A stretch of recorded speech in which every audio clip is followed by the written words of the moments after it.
The views and opinions expressed on this podcast are not necessarily representative of the coalition or any other entity. This content is intended for mature audiences only.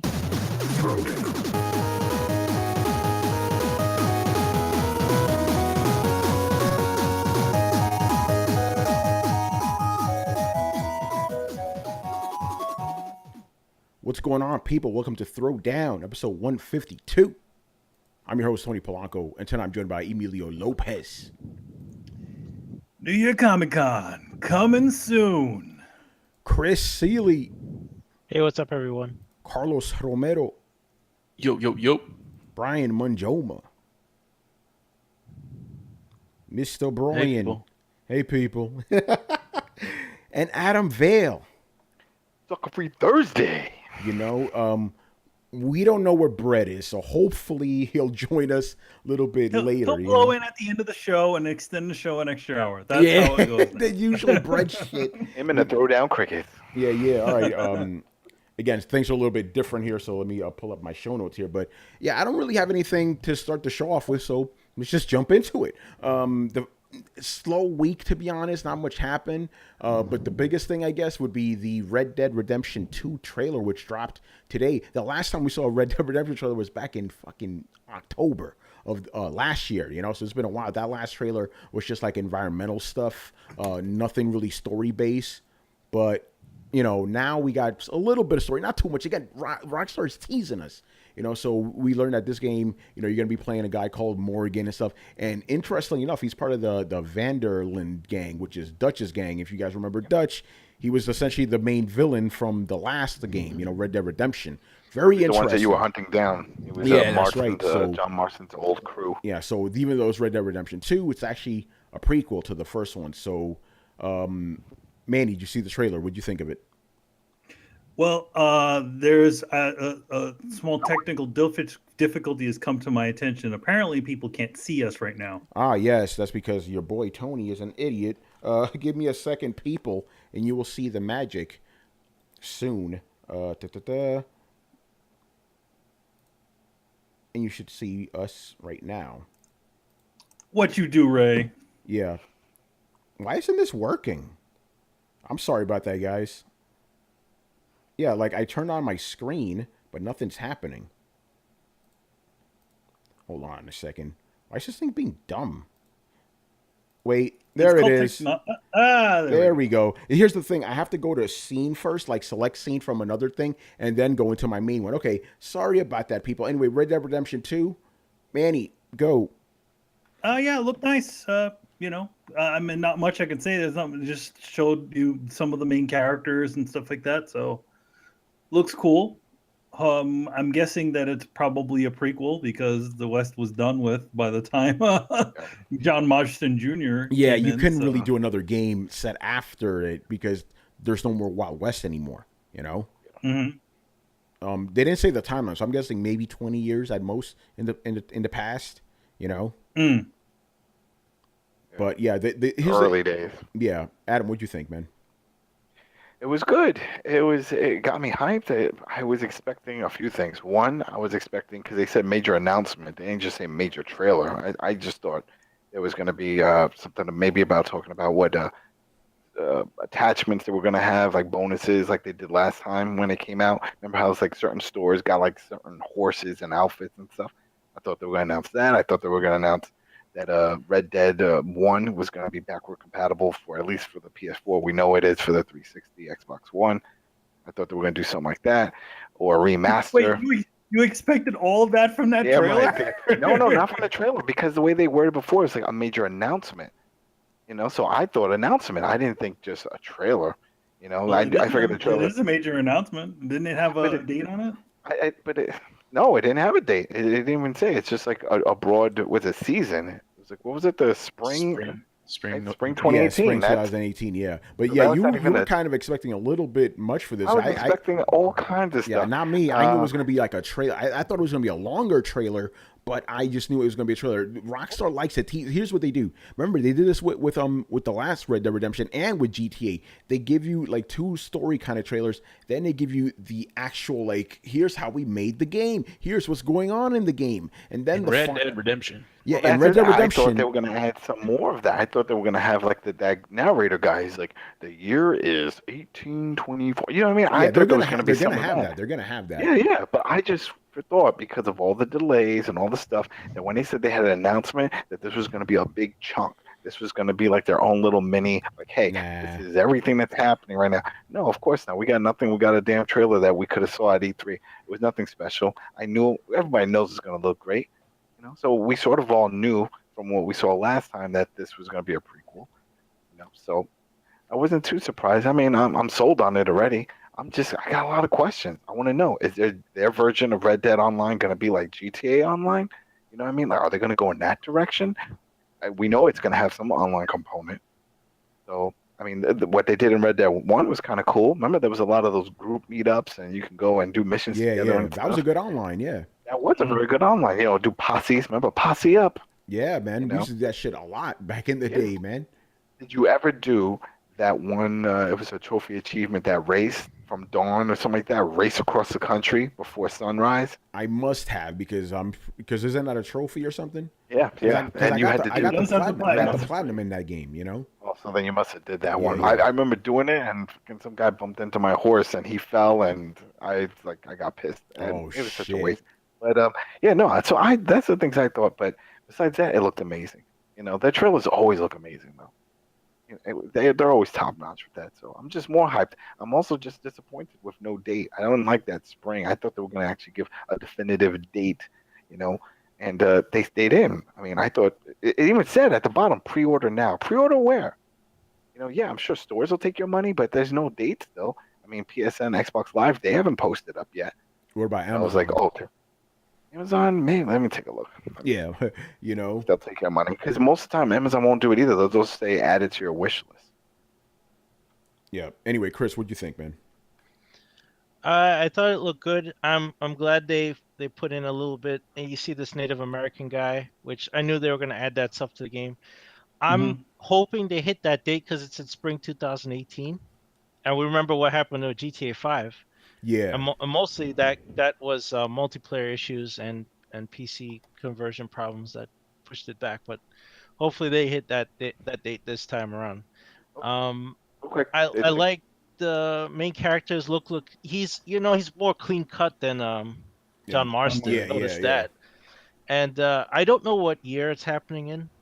I wasn't privy to that information back then, but they're still using a lot of like Old West stuff, so I don't know if it could be much after the last game. Well, I think it's before because remember, it's the Vanderlyn gang. So and remember, Bill, Dutch is dead, so got to be beforehand, Right. So, so the graphics look great. I like the scenes they showed. There's always going to be hunting and stuff. Maybe that'll be a part of multiplayer too. People have been asking a long time why there's animals in single player of GTA, but GTA Online there's no animals. So probably they're going to fulfill everybody's wish and put hunting or something like that in Red Dead Redemption 2 Online. Yeah, that'd be amazing, wouldn't it? I'd like that. But yeah. you guys know me, man. I'm a big fan of the franchise and stuff. So and Rockstar in general. I love the last game. They kind of came out of nowhere because I was like, a Western game, But then it was like, Tony, it's a Rockstar game. Come on now, great game. We were all like, yo, man, it's a Rockstar game. It's gonna be cool. And you're like, I don't know. I don't like Westerns. Yeah, Man, exactly. I feel like more people said that about the table tennis. What? Rockstar making a table tennis? Come on now. So and that became a hit. Yeah, and my only thing is I wish the trailer was a little bit longer, right? But I like all the stuff I'm seeing in it, and it seems like Rockstar, as usual, isn't going to be holding back, pulling any punches, which is good, And then the game looks fucking nasty.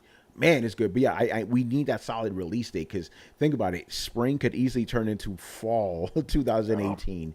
I think they're giving themselves a little bit of leeway just in case, But then again, with Rockstar, they could be forgiven because that the final product is always going to be insane. Carlos, man, what you think? Yeah, man, it looked really good. I don't know like if you can just tell this by the trailer, but it looked like really polished. Like it's like a game that we know has good quality in it. And it did we get swamplands like in Red Dead 1? No. There was a little bit of a Oh, there was, swampland. yeah, a little swamp area. Yeah. There's like a swampland in between like McFarlane Ranch and then kind of where the big city is.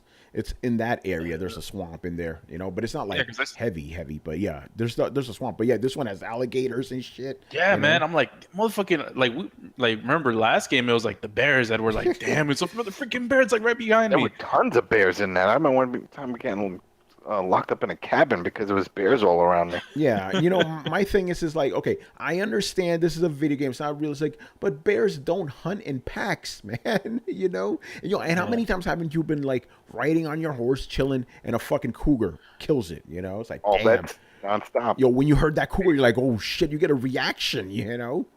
It was crazy. I remember because they also have cougars in GTA 5, right? I remember when I heard that noise, I'm like, oh shit. And it's like, Tony, this is GTA 5. You have an assault rifle. Brrr. That shit is crazy. But you're right about that. It's like, imagine going through that swamp, right? All of a sudden, a fucking alligator just comes and takes you down. Oh, man. Yo, man, and you know every time you're gonna like roll up on that swamp, it's gonna be nighttime. It's Of always course. nighttime when you roll up on the swamps, man. And it's gonna be a freaking alligator just showing up out of nowhere. And like, how the hell am I supposed to kill this man? Yeah, It's man. crazy. You need that elephant gun from the last game, just kill that thing. That shit is crazy, man. Brian, man, what'd you think? Brian, are you with us tonight, man? Dun, dun, dun, dun, dun, dun, dun, dun, dun. Come on, Brian. Yeah, I'll right. mention also that. Yo, there you Oh, are. there you We go. hear you. I have no opinion. I've Uh-oh. never been a fan of the original game, so I'm just like, meh. It looks nice though. Oh, by the way, Interesting. Yeah, what's up? did we get any sign of whether we're gonna have that mechanic? What's that shooting mechanic that Oh, was in Deadeye. Deadeye. Did we get any like hint of that? Not really. I didn't see that. No, but I mean, I feel like it'll probably be in there. It was kind of a mainstay of the original one, right? Yeah, exactly. And by the way, people, when Manny's talking about the original one, he ain't talking about Red Dead Redemption. All right? I'm talking about Oh. Red Dead Revolver, guys. Yeah, I got to bring it up had- because you- people forget. You had Deadeye back then, but it was only and then there was different types of Deadeye that you could have. Like you could have there was a British character in there, and he had two guns, and he could do like multiple shots with both hands, but it was randomized, so just like had the different parts of the body depending, just randomly. Yeah. This game is supposedly going to have like 7 characters, so I'm wondering if you're going to be able to play as all of them because that seems a little confusing. But since you mention it, if they're doing that, maybe they'll get their own versions of Deadeye. I don't know. I mean, Or- here's the thing: they could be going like what the original game had, where you played, you had your main character, which was Red. Then you had the British guy. You had a Buffalo Soldier. You had like an Annie Lee type of character and a Native American character. So, that's Yeah. what they could be doing with this one. There you have a whole gang of people. Or you could play as some other characters that are there, and then they get killed off. So it's like, oh, Yeah. wow, you're playing at a certain point, and then something bad. I'm like, oh, shit, he died. Well, now you jump into another one, and now you're this guy. Yeah. By the way, I wouldn't be surprised if John Marston, a young John Marston, is in this game. Maybe even part of the gang. There is a character. There's a couple of characters that have their faces covered. So yeah, could be in Well, there. what's up with the voice actor who did John Marston? We can just find him up and see if he's listening. Well, usually You know, they You don't heard write about what that happened with stuff. him. Yeah, you heard what happened. Actually, I heard that guy's only voice thing ever, only acting thing ever was Red Dead Redemption. Isn't that something? Yeah, that was the guy that he's in Vegas. He's doing that Vegas stuff. Yeah. We looked him up. But it's just interesting how like this one random dude essentially that's played such a great character, really great voice. It's like the guy's not even like hasn't done anything. It's fucking nuts, Well, I feel like in general, like his voice in general kind of sounds like that. So I feel like that's why his acting sounded kind of really authentic sounding, is because he probably wasn't really acting and he wasn't really that trained in acting. Yeah. He wasn't putting on. Let's just be honest. A lot of the characters in that game put on an accent. Oh no, you have they totally have a fucking voice. I think that's a lot of times what happens in video games is like, especially nowadays, they're kind of moving away from the kind of voice-y sounding voices. If you notice, that's why it seems like Troy Baker's getting so much work these days, because he's kind of good at doing a normal guy sounding voice, even when he's doing another voice. Yeah. Also, the strike is over now, so we'll see if that. Is the strike over now? Oh, the strike is over. Yeah, they got yeah. what they wanted. Oh shit! You know what? Save that for later. Somebody put that in the show notes. We should talk about that. But Manny, you're right though. Think about it like this, right? Kratos, right? T.C. Carson, right? He was doing a voice for that character, right? Now they got Christopher Judge. Christopher Judge is not doing a voice. He's just talking, you know? He's using his natural voice.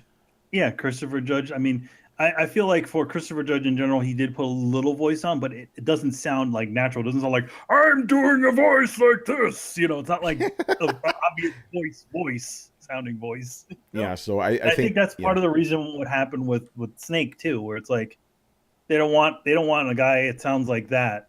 They got the guy who just naturally sounds kind of gruff. Yeah, but Kiefer Sutherland sounds like Kiefer Sutherland. Yeah, exactly. Yeah, because you're right. You know, we love David Hayter, but he's putting on a voice. Kiefer Sutherland, he just has to turn on the rasp a little bit, because that's still him. Even if you hear him talk, he still sounds like that. You know? Yeah. Where's the bomb? We're running out of time. Yeah. So yeah, hopefully we won't have to wait too much longer to get another trailer, because man, I'm ready, man. You know. By the way, spring 2018.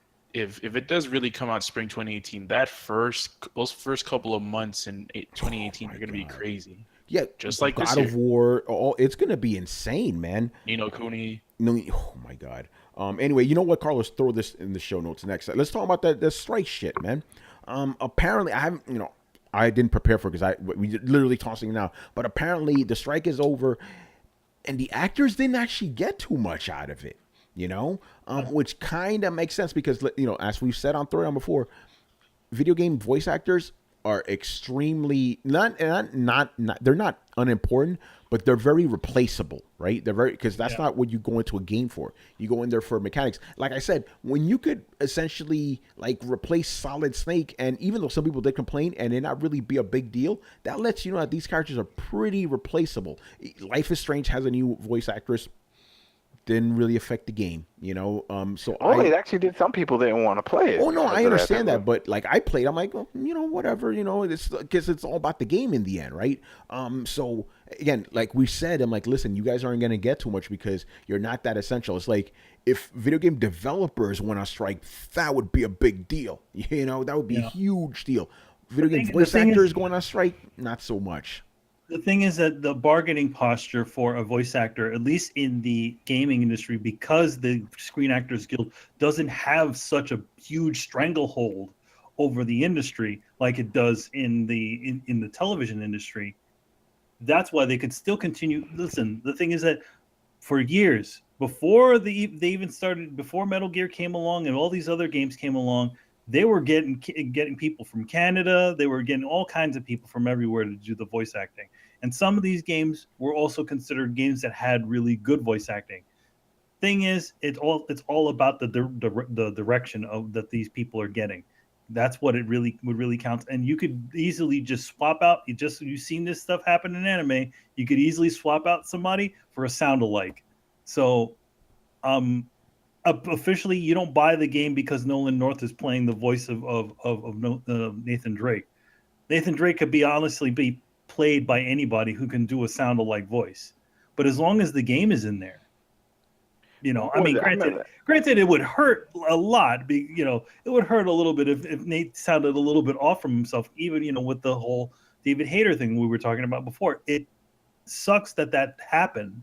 But at the same time, it didn't affect the game. The game did still play well. There are some cases where they go a step further, though, when they take their likeness. That was the whole thing with the Nico Bellic, was that it wasn't so much just his voice, but it was his likeness. I mean, Nico looked just like the actor, and actor looked like Nico. Well, the thing is that when the cop, we knew him from Mad Men. The thing is that when you have those sorts of situations, for Nico Bellic, I'm sure that most people, whenever they do likeness stuff like that, you always sign that sort of stuff in your contract.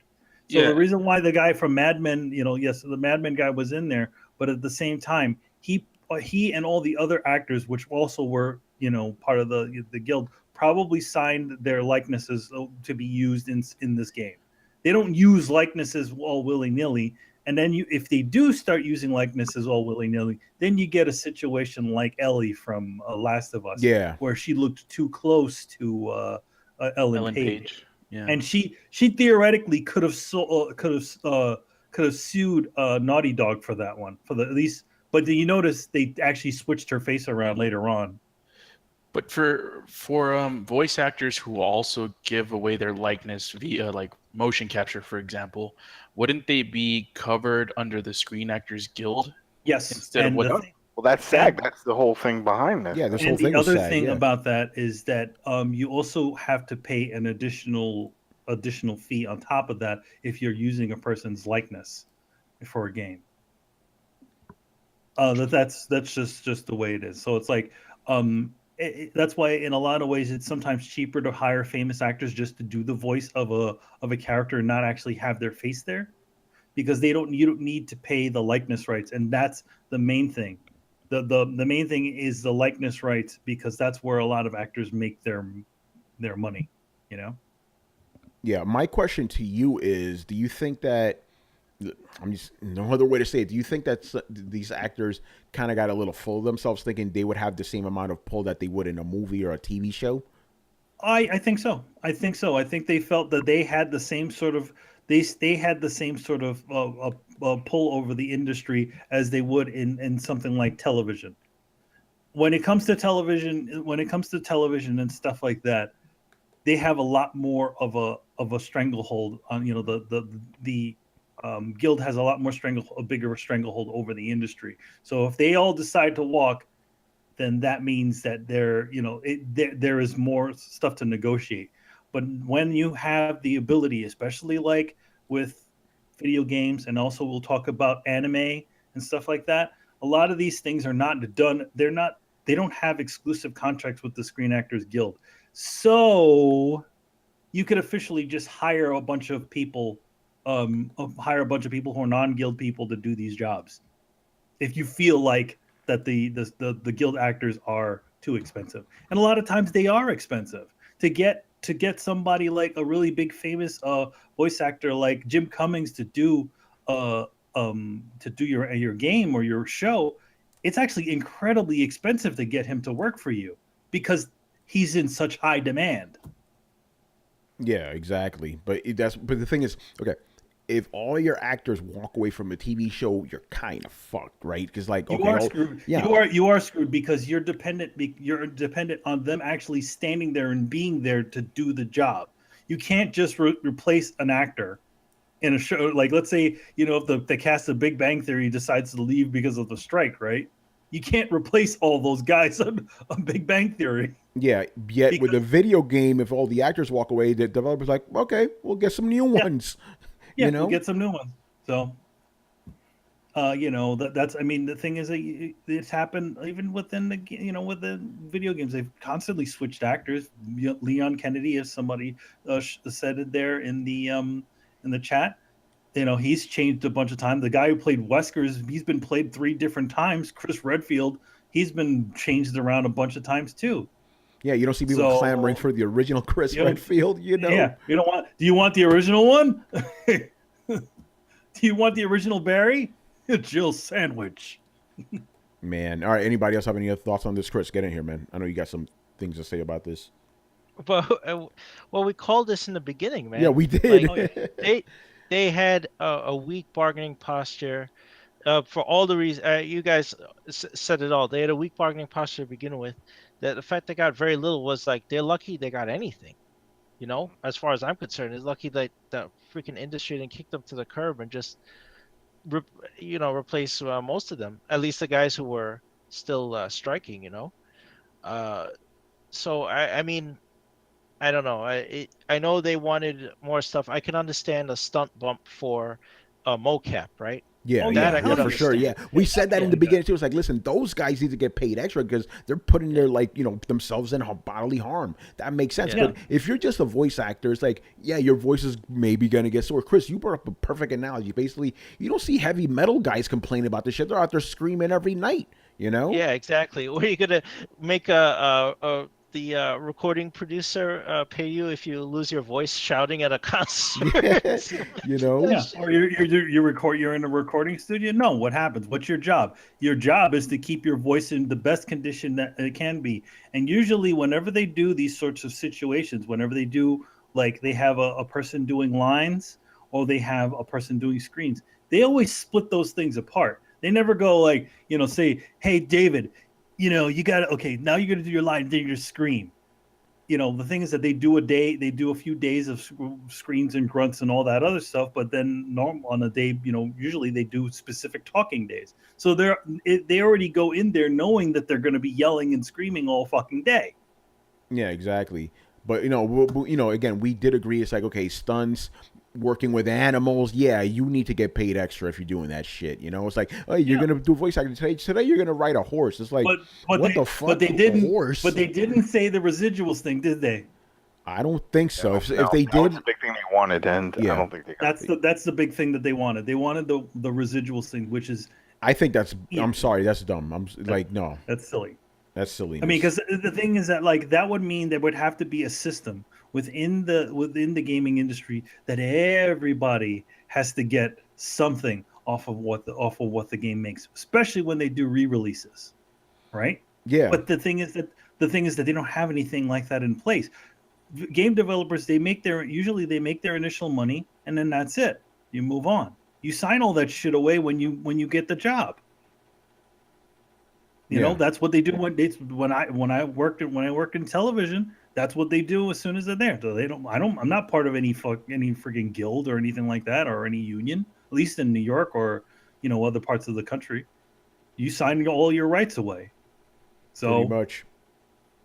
I mean, unless there's some sort of union that says these sorts of things, and obviously we've said this before, more game developers actually need a real union rather than the actors, because those guys need to be need the job protection. I mean, there was this, what was it, years ago, there was this article about a guy who used to work at ILM or something like that, right? And he had like a really bad heart problem or something. And then obviously because of the way that industry works, there's no unions behind that. So he kind of was shit out of luck because he couldn't work. Man, that's crazy. That's the same sort of situation in programming and game development, right? I mean, for what you know about it, Chris, and the guys who do, that sort of stuff in here. I mean, it's not, not cool, especially when you have to do those mandatory crunch times. People in the industry like to downplay that shit, but that's in there. Every single game developer has to do a mandatory late hours.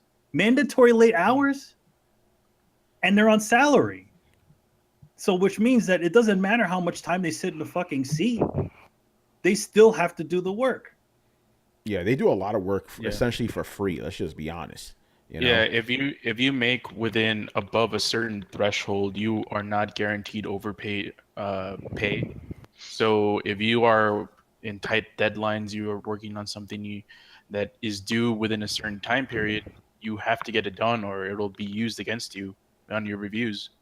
Yeah. So people, it can get really stressing, that kind of stuff. Yeah, I mean, we've heard stories about developers literally sleeping at their desk and shit, like because they have to stay there all night, And the thing is that shouldn't we in this day and age, that sort of shit shouldn't be happening. You certainly hear about the guys at the Gran Turismo studio. They have like a little sleeping under the desk. Yeah, they have a little crawl space with some covers or something. Like they made a really nice little comfortable spot for them to be. It's like no, motherfucker. Just because you put a bed under somebody's fucking desk doesn't mean that should be fucking there. Yeah, bed shouldn't be there in the first place. Yeah.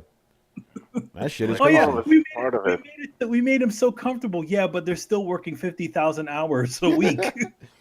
Yeah, see, those guys, they definitely need like some kind of benefits. They work their fucking asses off, Oh, do you remember the Google guy that bought an RV and had it in the parking lot? Wait, what? That was his thing. There was a Google dev, and it was a big deal because they were like, he's like the 24/7 Google. I was like, what do you mean? He's like, he realized that he was working long hours and there was no reason to go home, so he bought an RV, and his home was in the parking lot. Wow. I think he's still there. That's crazy. Look that up later. Yeah. but nobody says anything about that. It's like, okay, Nobody They didn't say anything wrong with it. They were like, nothing wrong with it. I mean, he's got a mobile home in the parking lot, and he works there, so. Yeah, well, under normal circumstances, I'm sure people would probably chase his ass away. yeah. Like, oh, sir, you can't have that here. Like, Well, yeah, if he work didn't here, work yeah. there, yeah. That's crazy, man. So yeah, that's the end of the strike, you know. Well, I'm glad that they got the ones that I feel are the reasonable ones. Yeah, for Again, sure. for stunts and all kinds of certain things. I definitely think a lot of the first things, but the residuals thing, I would have to say the only way for that to happen is for the rest of the industry to allow for that inside of the within the developers and people who are making the game, kind of like the way the film industry works. All those guys under gaffs and all kinds of people that work in that, they all get a little something off of what they're of what the off the reprints of the movie and all that stuff. So that would need to happen from top to bottom in order for the actors to get that. Yeah, that's crazy. What's going on, Fergus? He asked, did I miss Tony talk about his internet assault and battery by the Nintendo Mafia? That's later on, bro. I'll detail all that. Okay, let's talk about some, it's kind of sad news, but not unexpected. Sony has officially killed any hope of a PlayStation Vita 2 or a PlayStation Portable 3. Your boy Andrew House, man, he pretty much put the kibosh on it, and he says that basically, those systems are really very, successful in Asia. Outside of Asia, not so much. And he feels that, because people have smartphones, just like we keep saying, nobody really wants handhelds anymore, So that's why he's like, we're not really pursuing this. We're not trying to make a successor. We're not trying to make a rival to the Switch, because he feels the Switch is doing something very, very different because it's both at the same time, But they're not looking into any of that. So, and I know Riku's still holding out hope. It's like, dude, it's over, man. That's it. Like, if you make another PlayStation Portable, that should be dead in the water, unfortunately. I would say the dream is dead at this point in time. Dream is dead, man. Here's the thing, as long as they keep this thing around, I mean, have they stopped making PlayStation Vitas? No, they still manufacture them. They're still manufacturing PlayStation Vitas. So as long as this thing keeps making money as far as software, they'll keep it around. You know what? Who's to say? It'll be the third console out, and that's not a bad thing either. Yeah, but again, anybody else have any? We don't really have much more to say. This is like, we knew this was going to happen, Yeah, unfortunately. time to pour one out. Pour one out. Yeah, pour one out. I mean, the thing is that we're just kind of waiting for the switch to turn, for somebody to actually say it, because they've already said stuff to the effect of, yeah, we're not going to be making any more games for it, Well, I mean, stuff like that. He said exactly what myself and you guys have been saying. Mhm. Well, everyone besides Brett. Yeah. Has been saying that outside of Japan and Asia, that's what Andrew House said. They didn't see a market for a handheld anymore, right? It's exactly what I thought. Like, we talked about how mobile's growing in leaps and bounds. So, Mhm. and he said it in the interview. He said it's like you have an all-in-one device that you can also play games on. It's your mobile phone. Yeah. So, I mean, this was kind of my argument against like why I thought Vita wouldn't happen, but why I thought, like, okay, that's how Nintendo hedged their bets. Like, you have a portable console, but you don't have to take it anywhere, right? Chris, Hook it up to your TV.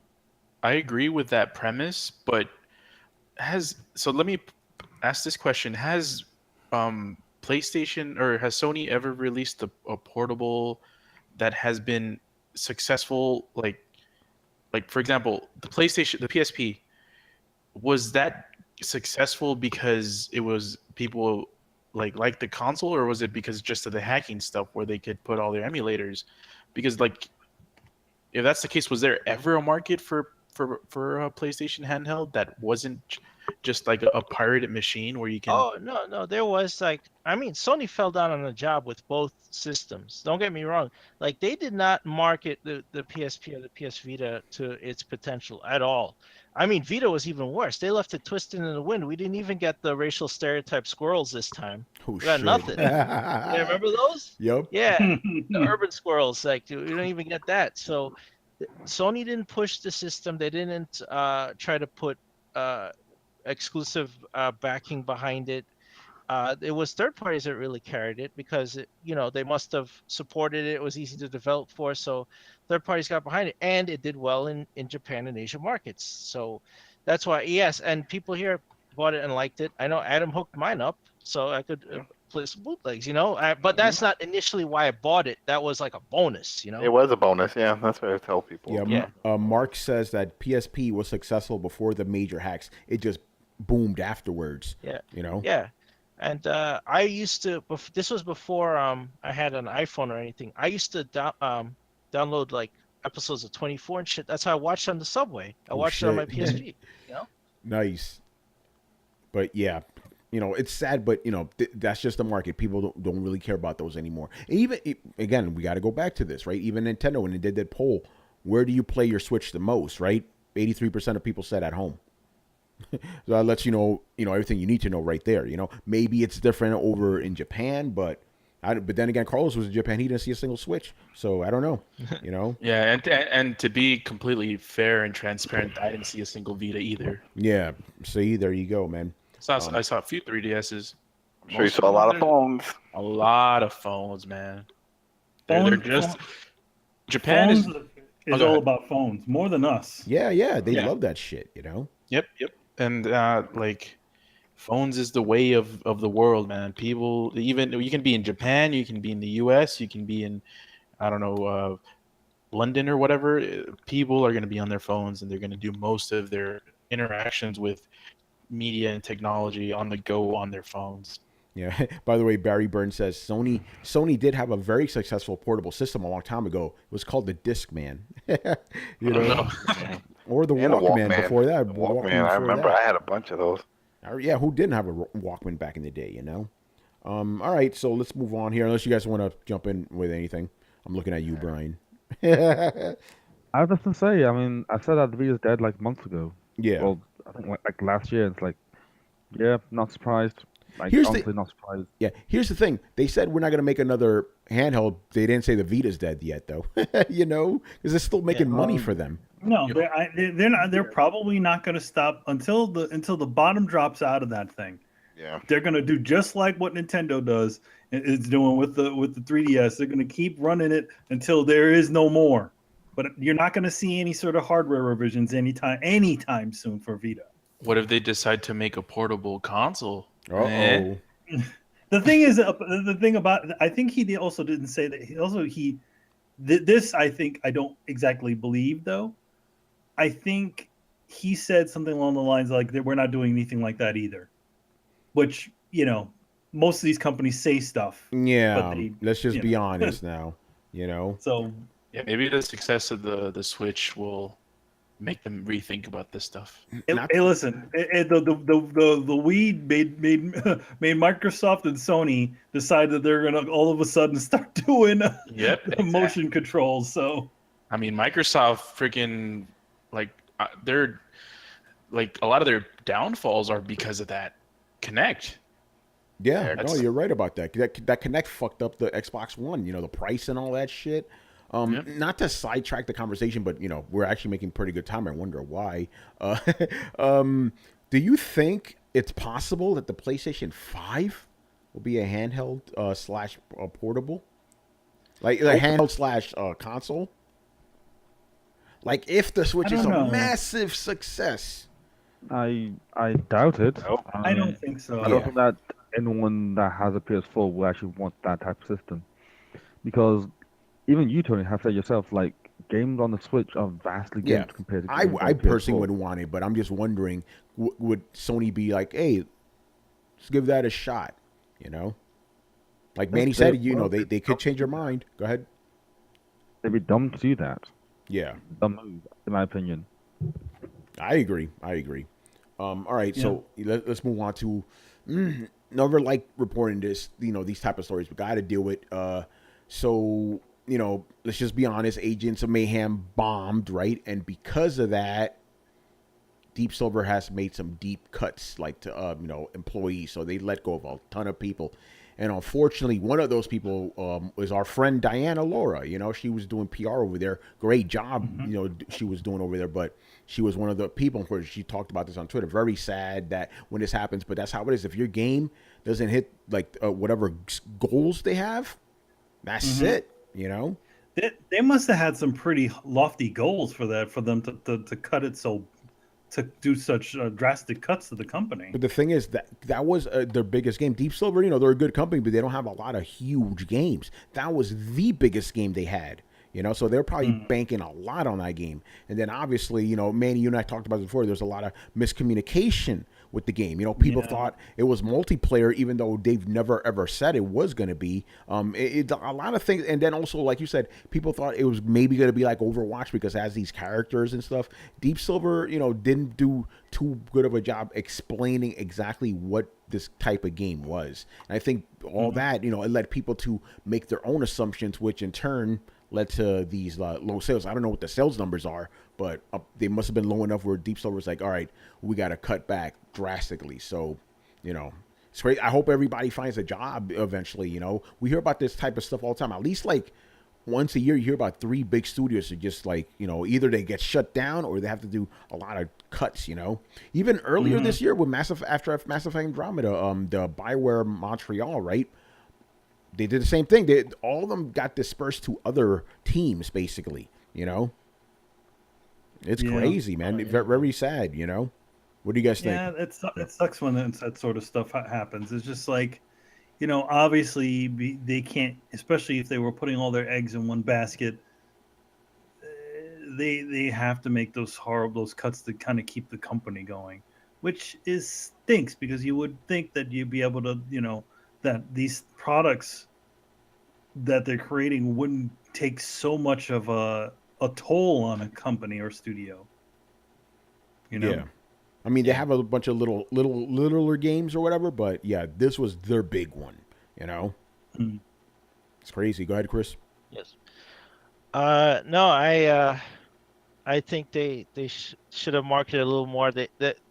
When you leave fans to their own devices, especially nowadays, the hype gets out of control and people start making up narratives, you know? So they looked at this and they thought, oh, this is like Crackdown. And then for some reason, everybody thought, oh, look, they showed multiple guys. There's going to be multiplayer. And then that just spread like wildfire. They didn't do anything to counter it. The game comes out and people, people got pissed. Also, I don't know do you know what the sales expectation on this game was? I have no idea. That they might have overestimated it some, especially with the Crackdown delay. They may have thought, oh, we'll slip right in there and take it, but without multiplayer, with the overhype and just under delivering. Also, Saints Row is not like a GTA seller, you know. It doesn't sell those kinds of numbers, so I don't know what they were expecting, but shit, it really sucks. Yeah, I mean, I know Saints Row 4 did well, but was it like a super blockbuster? I don't think it was. I didn't hear about insane sales numbers, so I don't know if they're projecting it to sell as much as that game. Like, I think they should have put it less than Saints Row 4 things, just because it's a new IP, you know. But again, most people didn't even know it was associated with Saints Row. Again, a lot of miscommunication. I think that was also part of the point too. I think it was supposed to be its own sort of thing. You know, I think they just in general, they wanted to connect it to the Saints Row world, but not directly connect it. You know what I mean? Yeah. Well, the game is essentially based off one of the alternate endings of the game. You know, so it's just lightly connected. It's not really connected, but. Well, it's an alternate ending to a DLC. Yeah, exactly. Yeah. It's crazy, man. But, you know, there you go. Again, I hope everybody over there finds a job, man. Couple of things here. I guess we could quickly talk about these Fortnite success. I heard a little bit about this. Apparently, people really like Fortnite, especially that Battle Royale mode. Adam, I know you've been playing that shit. I didn't like it. I did, and I didn't like it. Uh-oh. It just didn't do it for me. You know, it's like I'm jumping in there, I'm parachuting, I'm breaking things down, building little huts and stuff, and I'm like, it sounds cool, but it's just the art design and the style. It just didn't. I didn't click with it. I didn't click with it at all. I just deleted it actually yesterday. Yeah, but apparently the game's been doing pretty well. Again, I haven't kept up with it, but good for them. And then go ahead. No, no. I mean, Okay. yeah. I mean, if anything, it's just like anything new. It's especially new and free. You know, people jump in, give it the benefit of the doubt. Let me see what's all the hype about. You know, especially people on console that don't have a PC or didn't get the PC version of Battlegrounds. They're like, you know what? Let me see. Is it like that? Then let me see what the big deal is. So I'm glad the numbers are there. Now the thing is, do they stick around? Yeah, that's a good question. So we'll see. But if people like these type of games, then Side note, did you hear that they also announced that they have their own Horde mode coming? Wow, they're taking everybody's fucking Dash features. or something they announced. They said that's another mode. I'm like, I still don't even know what. It hasn't really established itself as a game yet. You know what I mean? It's still in this, early access, and you're adding all these modes from other games. It's as if they were like, you know what? Well, we created this Fortnite, this weird Minecraft / shooter. It's not going to work. So let's just start adding all this other shit in. I don't know where they're going with this. Yeah, it said it got 1 million players in one day. No, isn't that whatchamacallit? That's not Fortnite, isn't it? Wasn't it Battlegrounds that got that shit? No, it is Fortnite. It's Fortnite. What the fuck? It's Fortnite's Battle Royale spin-off. Wow. Well, it's something. Remember, it's free. This was free. This was a free one. This wasn't like, it's an add-on. This is free, so anybody can just click on it. That's nothing. Now, add a price to that and get 1 million, then we're talking. Yeah, go ahead, Brian. You know how like when Destiny launched, they made a big tirade about how it got like 1.3 million concurrent players online and blah blah blah blah. Right? Yeah. Yeah. Battlegrounds just surpassed 1.5 million concurrent players, so it's still getting bigger. Amazing. So it's just amazing how a game with like zero PR like that has just blown up so well. Whereas like Destiny, which is I guess you could say is one of the most anticipated games of this year, given its scope and the publishing side or the publisher behind it and the developer. So it's definitely had a lot of coverage, and yet that is roughly the same amount of people playing it. It's interesting. It really is. It's pretty much just saying, hey, you know what? All your advertising stuff is cool, but ultimately it could be potentially worthless. Well, the thing is that also at the same time, you also got to think about this. Word of mouth is probably the biggest advertising you could possibly get. As long as you get people, as long as you have people talking about it, like all over the place, and you have people doing let's plays and all kinds of other stuff like that, that shit plays itself. And if you notice, a lot of these companies, big companies, are trying to get into that sort of world. That's part of the reason why they give the YouTube influencers their copies of games, because officially they don't need to pay any more extra to make a copy of a digital a duplicate of a digital copy. So it's a gimme, and then you have free advertising on this person's channel, especially if they're one of those high profile ones. And that's all. It's all that stuff goes to promote the game. So free game, you have a bunch of guys, essentially promoting the game for free, and it gets more players. Yeah, pretty much. So isn't that the way though? Isn't that the way they used to try to do the comic book movies, where they're like, if the comic book fans said that, hey, this is a good thing, then all of a sudden the word of mouth would trickle down to everybody else. Pretty much, Now you have to just manufacture the hype.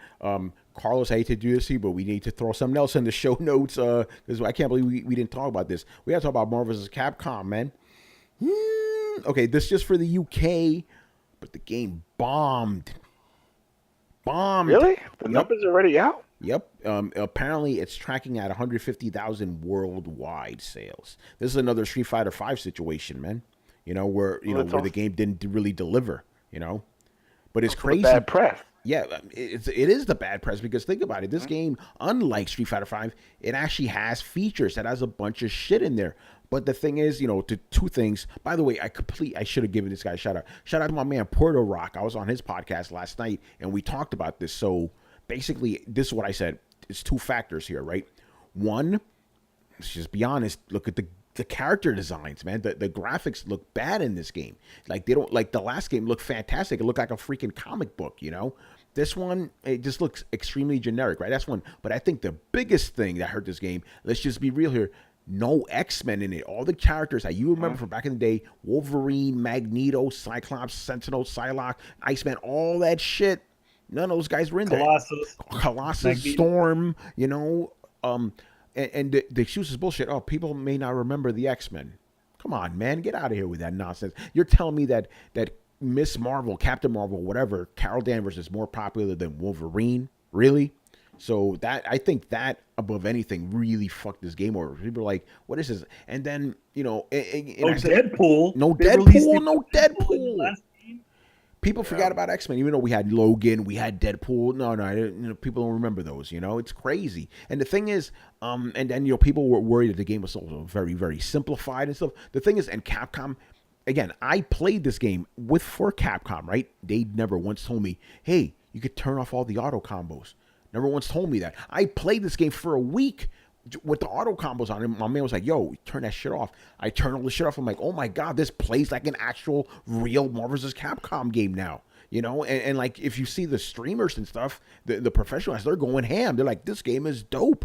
You know, but again, like we said, those guys don't constitute the majority of sales. Some of those guys don't even have to buy the game because they're professionals, you know, so very sad. I don't know what the hell's going on with Capcom's fighting games now. They need to do something, man. I know Street Fighter V eventually got its act together, but still, it's like, this one should have been a hit, you know, given how popular Marvel is now, but it's a dud, unfortunately. They really, you know, to be honest, they really should have had that gimme. They should have thrown in Deadpool and Wolverine for the hell of it. But the thing is that, you know, I think, you know, especially with these big comic studios, they're more interested in pushing their properties and kind of joint, what do they call it, synergy between all of them, rather than saying, okay, this is the video game, this is the comic book, and this is the TV show and movie. But if you notice, it's a lot of it, they're all things that are following each other. You see a Spider-Man show, which is essentially Spider-Man Homecoming, the animated series. You see, you know, all these other things that are all somewhat, you know, like even within the comic books themselves, you see like, hey, look, it's, you know, Rocket Raccoon is now wearing his orange suit. Gamora looks like herself again. You know, looks like the movie version. Same thing with a lot of characters. And I think, at least when it comes to marketing, they might have forgotten that these entities can be different things and they can do different things separate. And I feel like in general, at least when it comes to the comics, everything feeds off what the stories in the comics have, you know, already done. You know, when it comes to the movies, when it comes to other things, and I feel like that's the sort of thing we should should continue to do, like the original games. Like the original Marvel vs. Capcom, that was incredible. Like those guys who designed that game, obviously went through the Infinity Gauntlet and picked and chose all these really great fun things from to make a gameplay of. Same thing with the X-Men games. Like they found all these different characters, to put all these characters in there that people love, and I feel like that's the sort of thing we need to start to push, not this kind of marketing synergy sort of stuff. Yeah, it's sad, man, that all this like nonsense, the legal shit, whatever's going on behind the scenes has to hurt the fans. We see it in the comics. They got the X-Men are still there, but they were very, very gimped. They got rid of the Fantastic Four, and now all that's trickled over to video games, man. How like the last game had friggin' what was his name? The alien guy. What's his name? A lot of aliens in Marvel. No, the alien guy with he could copy all the Fantastic Four's powers. Oh, Super Skrull. They had Super Skrull in there, and he's not even in there. Yeah, I remember at the time we're like, come on, why don't we get the Fantastic Four in here? Yeah, they gave the Super Skrull. The funny thing is, the last game, I believe, correct me if I'm wrong, that Disney already owned Marvel at that point. Yet that game still came out, But again, like we said, I feel like Marvel could easily throw X-Men in here. Remember, Fox only owns the movie rights. Yeah, they only have the movie rights. But the thing is that who's to say that there isn't a lot more stuff happening from coming down from from the Disney side of things. That Disney's saying has a general thing on the whole Marvel company. Listen, don't concentrate on anything related to the X-Men. You know, rather than trying to, rather than making the best of the sort of situation. I know that Hugh Jackman was probably in one of the most critically acclaimed comic book movies made in a long time. And same thing with Ryan Reynolds. Why aren't you, just because you don't own the rights to the film, who's this? Fucking toys make more money than movies do. Put out the fucking toys. Yeah, right.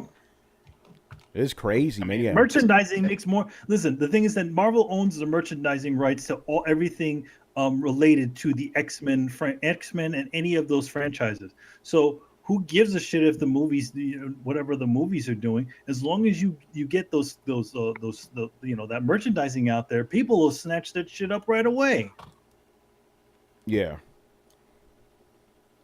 By the way, I see dudes in the comments talking shit. We're gonna talk about this because those Nintendo fans I pissed off, they're in the comments. So Chris and I apologize to you in advance because you gotta have to kick these dudes out. Talking all this nonsense. All right, I think that's gonna do it for this. So let's move on to the last topic here before I talk about the nonsense that happened. What is up with this Ataribox, man? Okay, so basically it's a Linux-based box that's going to play classic games. It's going to come preloaded with some classic games. And it's also going to play new games.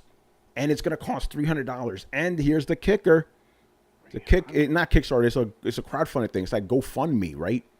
It's like, what are you guys doing, man? Who is going to pay $300 for an Atari system these days? Let's just be for real. For Atari emulator. Yeah, it's like there's a Switch for $300 and then there's the Ataribox for $300. Which one should I buy? Yeah, It's like it's no competition.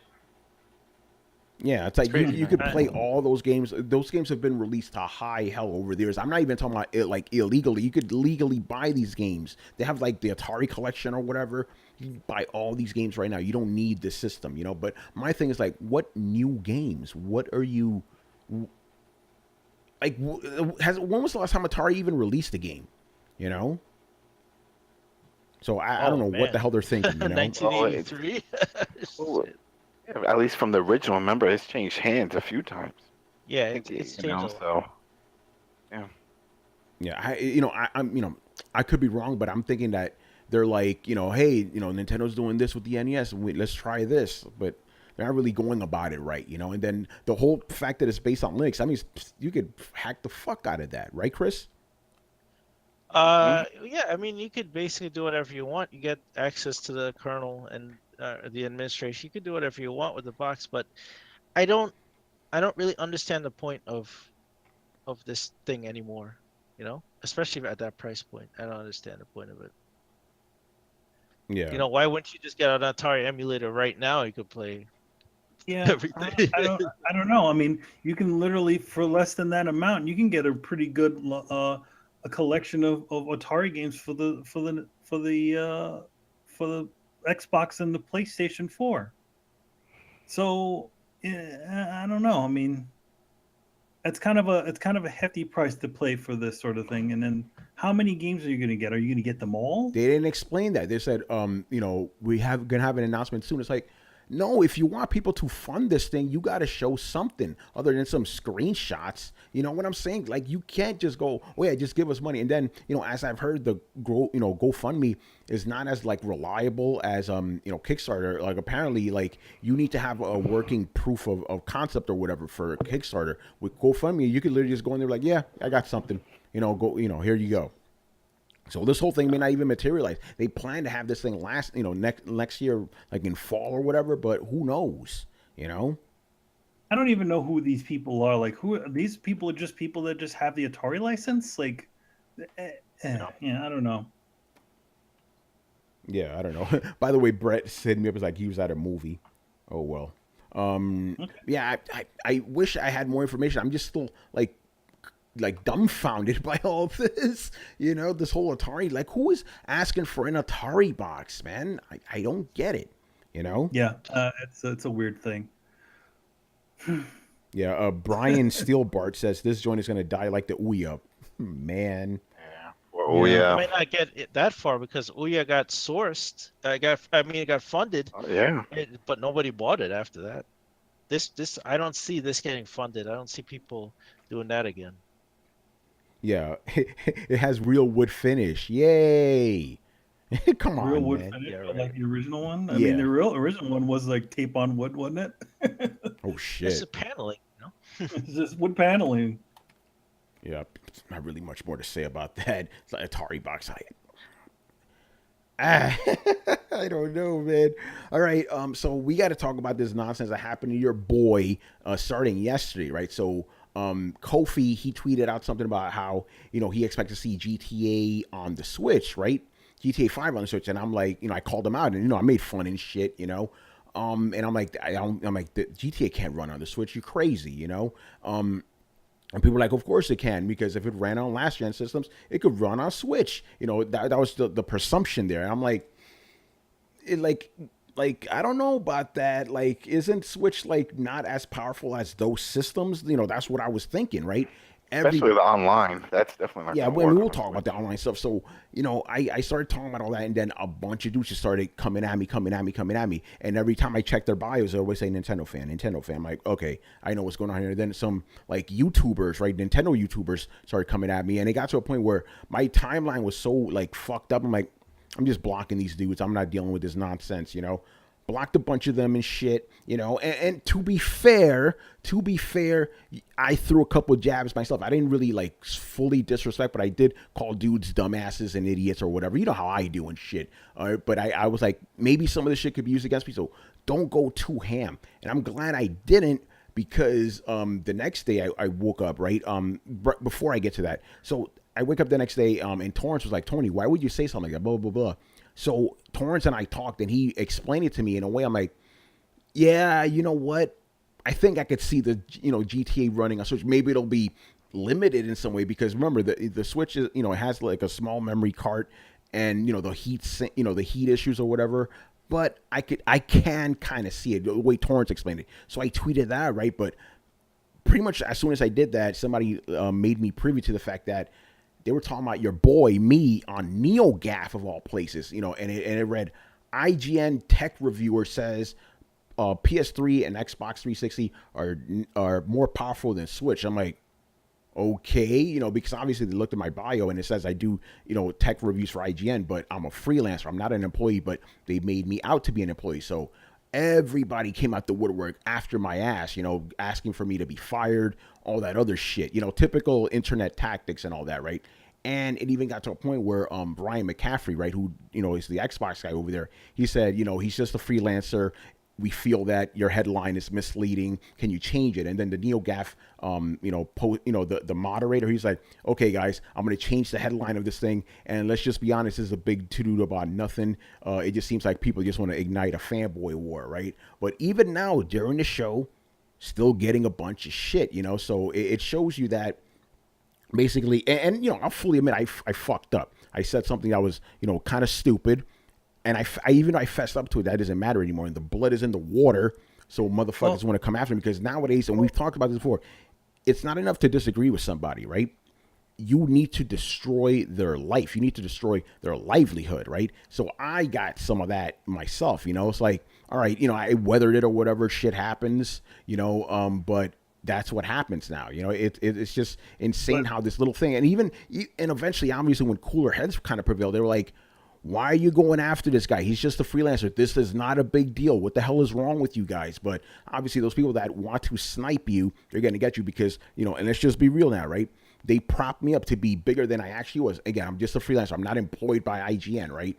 They propped me up as a way to discredit IGN and to discredit video game journalists, because, they love to snipe at these guys now, Some deserve it. We've done it ourselves, not going to say we don't, but there's the definite friction between video game journalists and the public ever since Gamergate and all that. So yeah, I had to deal with that nonsense. There were repercussions. I'm not going to talk about those on air, but kind of fucked up, what happened. Again, I fully fess up that I fucked up, and and shouldn't have said that, or not really. Because the thing is, here's the thing: I didn't say anything offensive or anything, right? I just said something that was blatantly wrong. I did kind of go about it in an asshole-ish type of way, but I didn't actually say anything like crazy offensive. I mean, you've seen, like reporters for actual news sites saying crazy shit, like blatantly racist and anti-American stuff, and it's fine. But I say, hey, I don't think the GTA could run on Switch, and I get heat. Again, I understand that I came off as an asshole,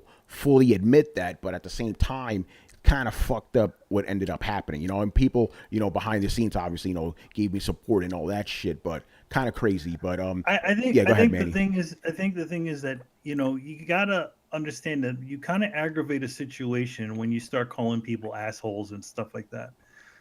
I know that these guys are coming at you with all that crazy fury and all that other stuff, but you can't return that shit right back. Oh no, I didn't do that. I didn't call anybody else. So I didn't call sons of bitch. I didn't call anything of that because I knew it could be used against me. I may have said, "Oh, you're being dumb or stupid." I didn't call anybody assholes, because I knew what would happen. Because the thing is that it's sad to think that people somehow hold just because you may have a position that they somehow hold you up to this specific level, right? But the thing is that you can't sort of return that sort of fury that they throw back. Yeah, by the way, quickly, Victor, yes, I said I'm wrong. I said it earlier today around 11 a.m. Did you not see the tweet? That's the thing. People, they latch onto the the thing that you said that was wrong. They never react to the thing you said afterwards when you realize, yeah, I fucked up. I admitted it. It's out there, Anyway, Manny, go ahead. Yeah, I mean, also it has to do with because it sets everybody on fire because they see that that post or whatever, and that's already there. They're not going to go start looking for the other side of it. So, again, you can't go out there with the same fury as these guys out there. You have to kind of be a little bit above what they are. So if you can't get down in the trenches and start fighting with everybody, because even that can cause all kinds of crazy repercussions. Yeah, exactly. And Chris, doesn't this, even though it's way bigger than what happened, doesn't it sound familiar, man, to you personally?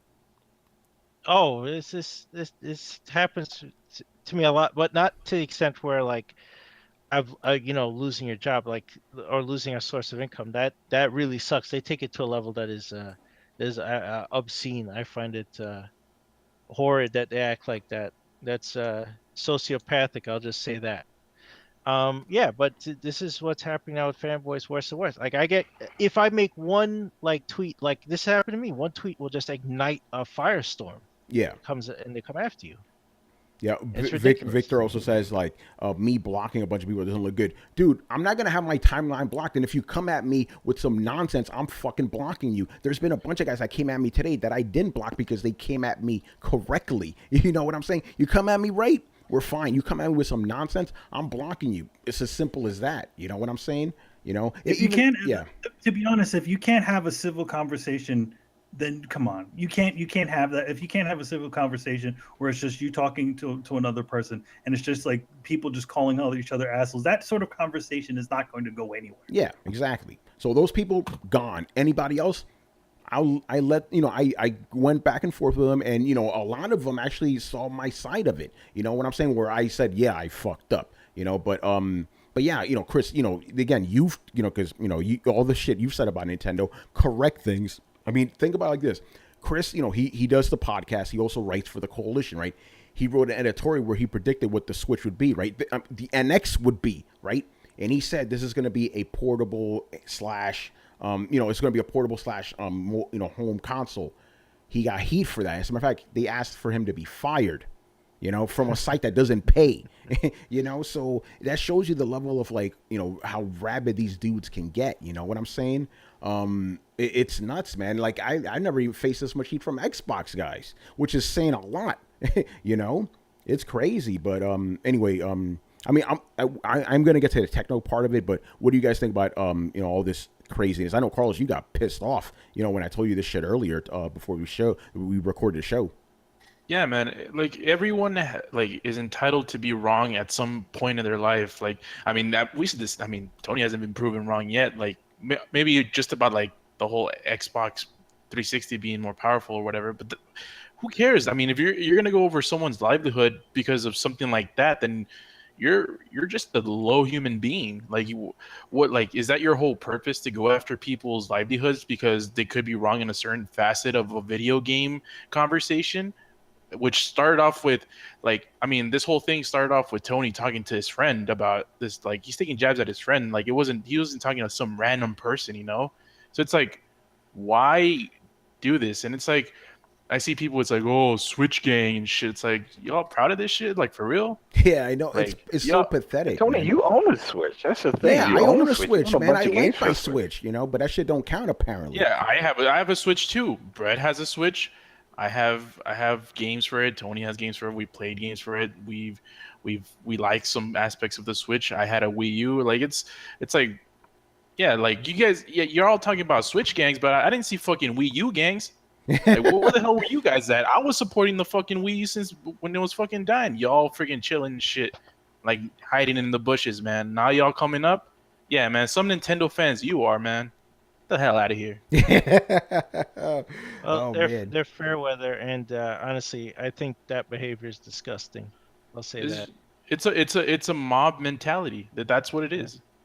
Yeah, totally. I mean, and it goes for everything. We see this all the time now. Basically, you know, you don't like what that person has to say, it's time to attack them, you know? And again, in my case, what I find so crazy about this, I didn't say anything offensive. I've said a lot of crazy shit before. And this is what gets me in trouble? Really? Come on, man. It's crazy, you know? Again, like I said, it's like, I don't know what else I could do. It's like, I already, like, pretty much apologized, and I've admitted I was wrong. What else? Again, it's not enough for people. I need to be hung up and killed or whatever. It's crazy, man. But let's get to the technical shit, because this is interesting. So is the Switch, you know, more powerful than a PS3 360? Because no one's really talked about that. Everybody just says, yes, it is.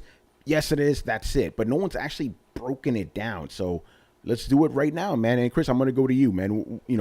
Is the Switch significantly more powerful than these systems? No, not significantly. I mean, if you look at the history, so now Nintendo's moved finally away from PowerPC to the NVIDIA's Tegra, right? So the GameCube, the Wii, and the Wii U were all based on the same processor, right? Just enhanced for 3 generations. The Broadway processor, that's a PowerPC architecture, that was similar to the 360, but not quite. The 360's PowerPC was a tri-core and was way clocked faster, clocked higher, hence the red rings, than the Broadway. So it was more powerful, which is why ports of games from 360 and PS3 to the Wii were always scaled down, and they looked like they were ported to PlayStation 2. Actually, they were equivalent to PS2 games. So the Wii U didn't fare much better. It was it could play those level of games, right? But now, so you switch to Tegra, and you're talking apples to oranges. So the the RISC-based system in the X1 is different, way different than IBM's architecture, and so you can't just look at speed and everything and kind of robustness, but it it's slightly better than the Wii U. So I would say, since the Wii U was not quite up to snuff with the 360 and PS3, and you compare something like Breath of the Wild running on the Wii U versus the Switch, it runs better on the Switch. Obviously, it's optimizations and things like that. So you could say that the Switch is slightly better than a Wii U, right? So then you go, well, then it's on par, maybe slightly or marginally better than a 360 or PS3. But in terms that there's a whole bunch of other factors at play. 360 and PS3 were consoles. They can always operate at maximum output at all times because they're plugged into the wall, and there's never any type of scale down or cutting cores for power or anything like that. So there's trade-offs, right? When you undock the Switch, it becomes a weaker system than when it's docked. So what you have is something comparable or slightly better, and certainly not near the level of PS4 and Xbox One, which is approaching a PC, right? It's basically PC hardware in there now. This Intel-based x86.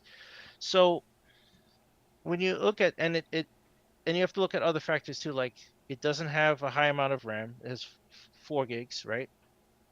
And some of that's reserved for systems. So again, this is the reason GTA 5 was dropped for a number of reasons from PS3 support and 360. They stopped updating it because they were they hit the limits of the system, they said.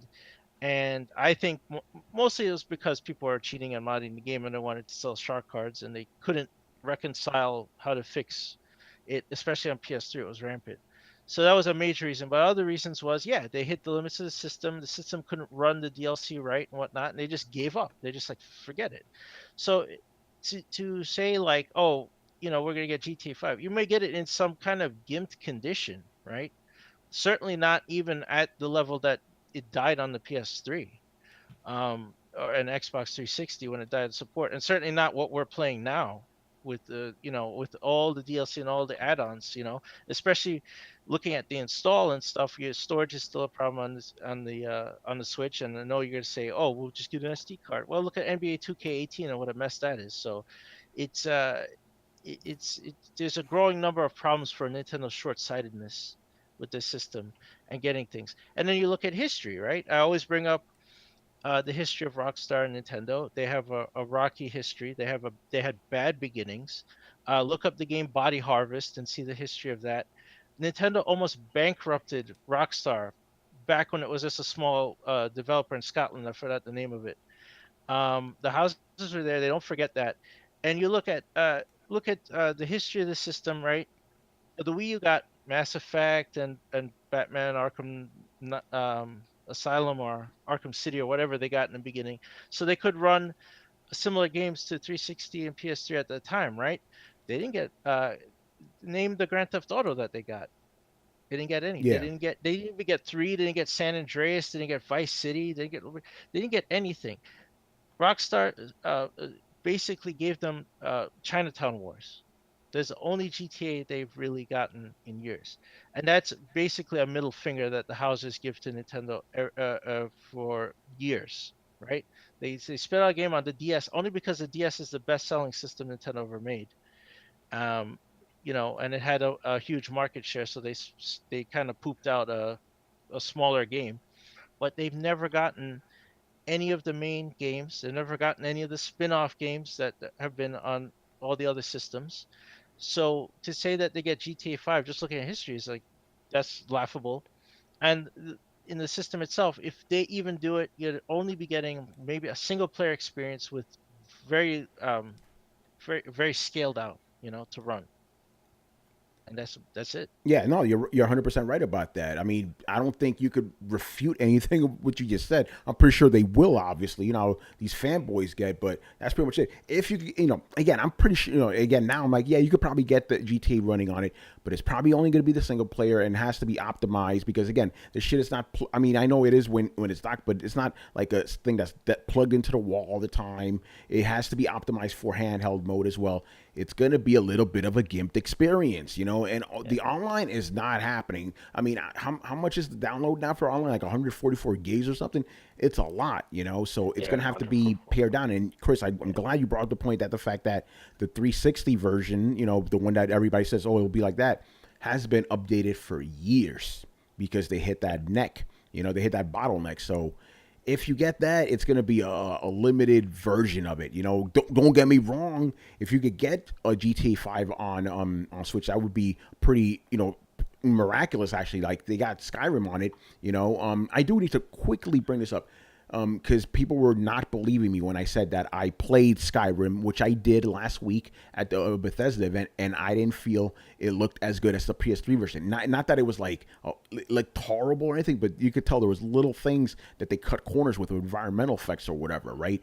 You have to make compromises when you're making a game for a handheld. That's just a fact. You can't really say anything against that. But yeah, GTA would have to be very dumbed down type of experience, but, just to, throw you guys a bone here, it's possible that because LA Noir is coming in, it is going to be running at 1080p on Switch, something that was incapable of in the last gen systems. It could be a test, right? And I know, and I've said this too, that LA Noir, the world is essentially empty, right? It's like, it is an open world, but there's not really much going on. There's buildings in there, but they're not as like, tightly packed as they are in GTA 5 and stuff. That could be a test. Rockstar could be like, let's see if we can get, GTA running on this shit, right? Very possible. Very possible. Remember that when that game came out, it was only like 6.5 gigs. You know what I mean? It's on the smaller side, so it's not a massive game. Yeah. 6 gigs, you could get that on Switch. Yeah, you could get that on Switch. Also, in your defense, Tony, I know some guys came at you and said that Zelda was Breath of the Wild was a bigger game than GTA 5, yeah, which please is not school true in him. any Please school him. respect. Yeah. By the way, Well, one guy, and I showed this to you. One guy said Zelda is a bigger game, on all fronts than Horizon Zero Dawn. Okay, yeah, in terms of land mass, it is, but as far as like graphics and all this other shit, no. But anyway, yeah. Again, go back to what you were saying about Legend of Zelda. Oh shit, you got some pictures for us. All right, let's. Yeah, so here's a map picture comparison. times. I just wanted to prove a point here. So, this is off of Reddit. I've looked up several map comparisons. Right there, game maps get very big. Like Witcher 3 is notably huge, right? Yeah. There's a huge map, but so did Burnout 3 Paradise had a huge map. Test Drive Unlimited had a even bigger map. The biggest map, one of the biggest maps I've ever seen, besides Minecraft. I don't count Minecraft because it's like ridiculous. But Guild Wars, I think Guild Wars Nightfall had a map with the square kilometers was in the maybe 40,000 square kilometers. Damn. So it was like a ridiculous map. It's way bigger than any of these. So just a comparison. And these guys were saying the map of Hyrule was bigger than San Andreas. Well, here's an actual map measured with a 250 pixel grid, scaled to each one measuring the square kilometers. And you can see here Breath of the Wild, 61 square kilometers. And here's San Andreas at 81 square kilometers. So, again, not a bigger map, not a bigger game, not a bigger game in any respect, right? Hyrule's mostly empty. You guys have played the game. There's not a lot going on in Hyrule when you're running around all those places, right? It's mostly empty. Yeah, exactly. Whereas And GTA I've played the 5 game. I all played the the game time. for 60 hours. Most of that shit is empty space. Let's just be honest now. Yeah, there's always stuff going on in San Andreas. There's always shit happening, especially in online. This happening all the time. So it's not bigger in this respect. It's not bigger in install size. GTA 5 is an enormous game. And even if you scale it down, even if they were to pull out the online and give you like the minimal DLC that they could to fit it at the depth of it on PS3 and 360, it would still be a way bigger game than Zelda is installed. I think Zelda's 13 gigs or 14 gigs most installed, right? Oh yeah, with the DLC and stuff. Yeah, because it was 12 gigs, I believe, originally. Yeah. Yeah.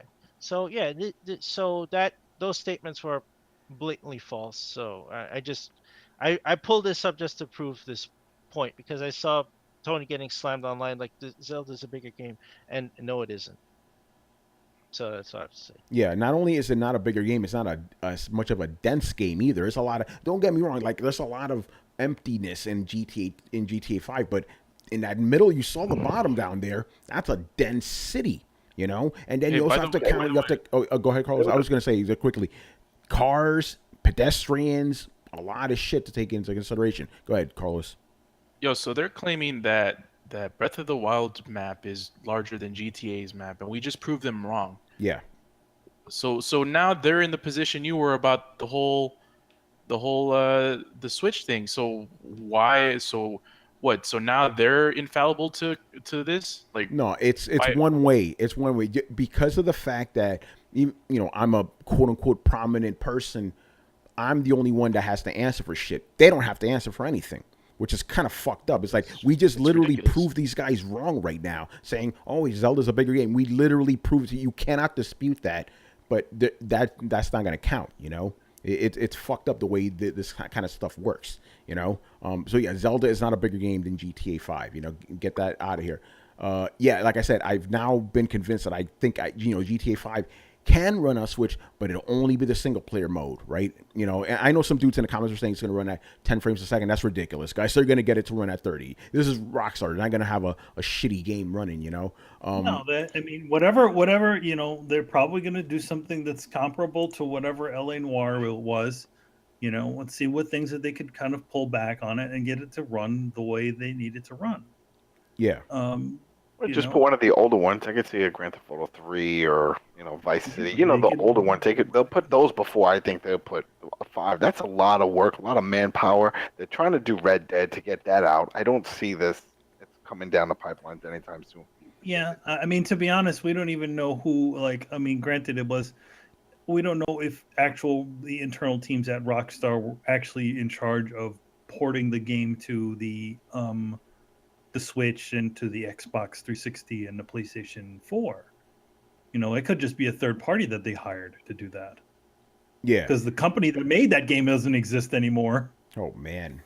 All right, so this dude, Victor, he thinks that, he's like, oh, GTA just has a bunch of empty buildings. And he's like, dynamic traffic, LOL.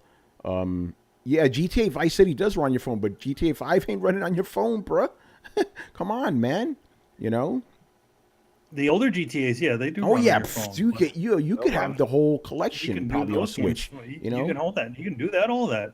But you know, it's a lot more that's needed. And I mean, you know, you know, for Zelda: The Breath of the Wild, you know, you do have things that you can go inside, but those are totally different spaces than the outside open world. When you walk into a building, most of the time it's reloading a whole new area for you. Yeah. And if you watch a show called Boundary Breaks to confirm any of this, you can see it in there where he will walk into he'll essentially glitch into one of the inside of one of the beasts or something like that, and you'll notice that there's nothing inside of them because there is nothing inside there. What it does is when you walk into a door, it triggers something, and then it loads a whole different area. Yeah, exactly. You know, by the way, hello, Brett. I don't know if you can hear us. We're not going to go over everything because we're almost about to wrap up, and I'm not about to repeat all this shit we just said. No, that's fine. Sorry, everybody. Kingsman is a much longer movie than I anticipated. My bad. Fair enough, man. Yeah, I mean, any you know, you guys want to bump in on this with anything else?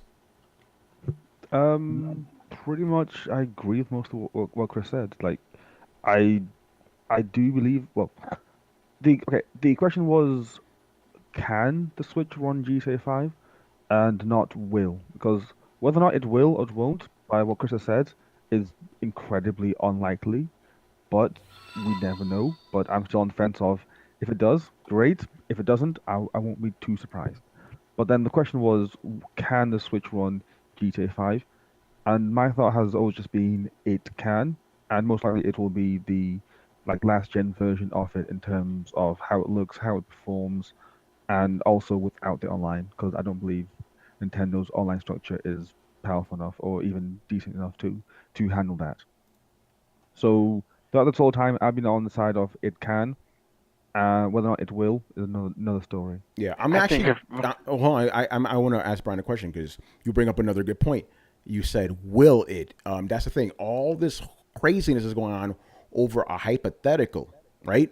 These guys are convinced it's coming, and I'm like, I don't think it will, but it could. But so yeah, all this craziness over a hypothetical. Nothing's been announced. Nothing's even been leaked. Nothing's been hinted at.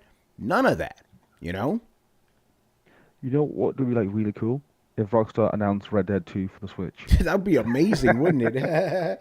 But again, I have to give the guys who were saying that LA Noire is a test. I have to give them a little bit of credence. Like you may have something there. You may have something. What's with the whole Bethesda? It's a test for sales, but I don't think it's a test technically. Because remember, like we said, it's old. It's a smaller size game. It's not as overly populated like a Grand Theft Auto 5. So it's more like, hey, does this audience want this type of mature content that we create, and let's see what happens. Because that's the other thing. It's like, yeah, what if they say, oh, we could bring Grand Theft Auto 5? Nintendo wants something like that. I mean, we're going to see the videos of people saying, oh, look, I can pick up a hooker and have sex. Look at this on my Switch. You know what I mean? That's going to be there. I can go first person and shoot people in the face. Do they want that press? Because Nintendo's always been about family friendly, So We'll see. I think we would see if we see a Call of Duty, most likely we'd see a Call of Duty before we see a Grand Theft Auto or something like that. That's what I think. Yeah, or table tennis, right? Oh, table tennis is a given. Oh, wait, that was the other announcement. They did make one announcement that they do have some other games in the pipeline to come to the Switch. And I'm thinking it's older stuff in their catalog. And if they do the table tennis, and people are like, but that's an Xbox. It was also on the Wii. Table tennis also made it to the Wii. So if they work with Microsoft, say, hey, can we do blah, blah, blah, do it, I'm done. I'm in it. That's it. I'll get a Switch, and that's all I'll play.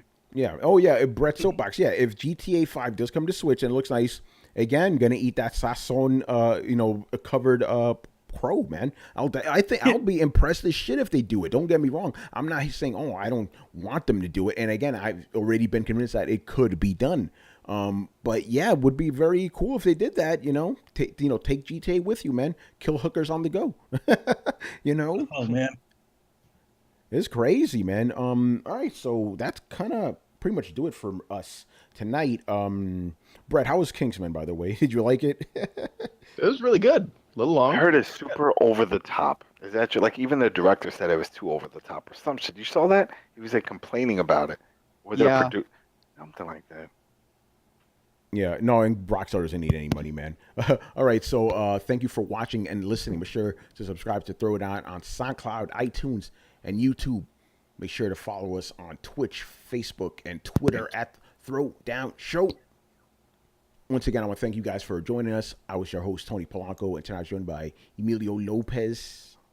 I'll see you later, guys. And don't forget, next week is New York Comic Con. And if you want to come by my table and say hi, you can, because I'll be there selling prints, kissing babies, shaking hands, except I'm not running for office. Yes.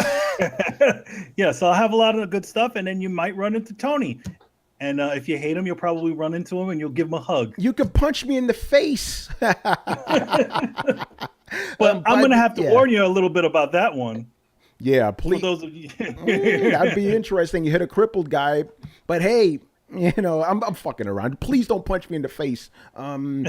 Chris Seeley. Hey, take care, everyone. Carlos Romero.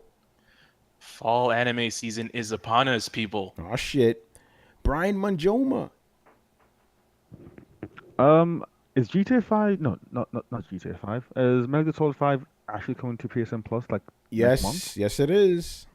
Oh Yes, shit! it Like, is. PSN Plus is actually good now. Yeah, for 1 month. For 1 month until they fuck it up again. Now, and last month, man, they had Infamous this month. Last month they had Until Dawn. Yeah, last one. Yeah. Oh yeah, that's right. Yeah. People need to open up their eyes and see that there's actually some big quality games that are being posted there. Cool. Brett Murdoch It was very briefly fun, people. and Adam Vale. People need to realize that this is entertainment. We enjoy this. It's gaming. There's a lot of other serious things going on, like people that don't have power in Puerto Rico, people still homeless in Houston and in Florida. There are serious issues. People in Mexico after people in Mexico, it's horrible. I mean, there's other things that people can get angry about and want to help instead of bitching about fucking games and what people say about it. It's all opinions. Yeah. And quickly, can't believe forgot about that. Next week, Throwdown will be recording on Wednesday night because of Comic-Con. All right.